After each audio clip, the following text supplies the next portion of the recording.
Hi everyone, this is Max from Debuter Websites, and today I want to show you how you can edit code in your Shopify theme easily, if you know code, of course. And this is the video. Before we start, don't forget to subscribe and click like. If this video was helpful for you, don't forget to leave some donations with donation link with this video.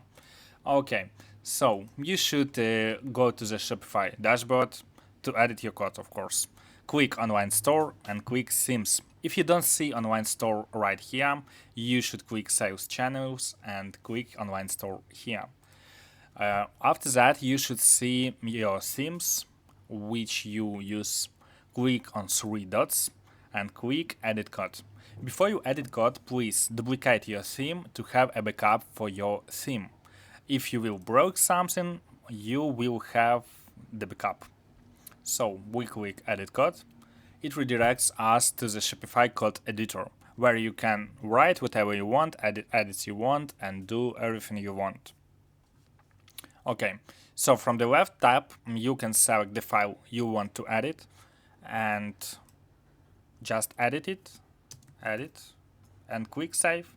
That's it. Thanks for watching. Don't forget to subscribe, and bye bye.